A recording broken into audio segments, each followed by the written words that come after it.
बार की बात है, एक छोटे से शहर में गौरव नाम का एक युवक रहता था। वो बहुत ही आलसी था और अपने जरूरी कामों को हमेशा टालता रहता था। इसी वजह से वो पढ़ाई में अच्छा प्रदर्शन नहीं कर पा रहा था। उसके परिवार वाले हमेशा उसे समझाते थे, बेटा समय का मूल्य समझो, जो समय अभी तुम बर्बाद कर रहे हो वो कभी वापस नहीं आएगा। लेकिन गौरव इन बातों को नजरअंदाज कर देता था। वो सोचता, अभी तो बहुत समय है, बाद में कर लूंगा। पढ़ाई के लिए वो शहर गया, लेकिन उसकी आदतें नहीं बदली।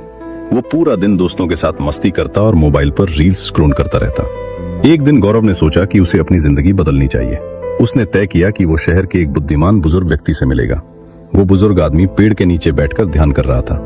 गौरव ने उन्हें नमस्कार किया और कहा, मुझे आपकी मदद चाहिए।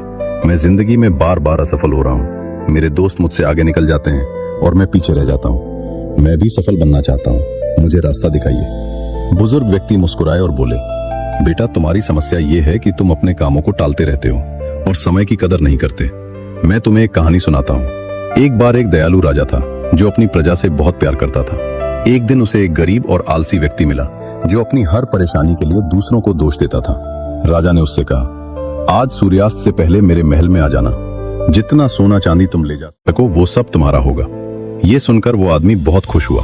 वो घर गया और अपनी पत्नी को सब बताया। पत्नी ने कहा, जल्दी जाओ और खजाना ले आओ। लेकिन आदमी बोला, पहले खाना खा लेता हूँ। वो आराम से खाना खाने लगा। फिर उसे नींद आ गई। उसने सोचा, थोड़ी देर सो लेता हूँ, फिर चला जाऊंगा। लेकिन वो 2 घंटे सो गया। जागने के बाद वो भागा, लेकिन रास्ते में गर्मी से परेशान होकर पेड़ के नीचे बैठ गया। ठंडी हवा चली और वो फिर सो गया, इस बार 4 घंटे के लिए। जब वो उठा तब तक शाम हो चुकी थी। वो दौड़ता हुआ महल पहुंचा, लेकिन तब तक सूरज डूब चुका था और महल के दरवाजे बंद हो चुके थे। उसने एक सुनहरा मौका खो दिया, सिर्फ इसलिए क्योंकि उसने समय की कदर नहीं की। बुजुर्ग व्यक्ति ने गौरव की ओर देखा। गौरव को अपनी गलती समझ आ चुकी थी। उसके पास कोई शब्द नहीं थे। उसने बुजुर्ग को धन्यवाद दिया और घर लौट गया। उस दिन से उसने अपनी आदत बदल दी।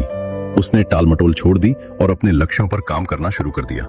कुछ ही समय में वो अपने सभी दोस्तों से आगे निकल गया और कॉलेज का सबसे होनहार छात्र बन गया। सीख, समय इस दुनिया की सबसे कीमती संपत्ति है।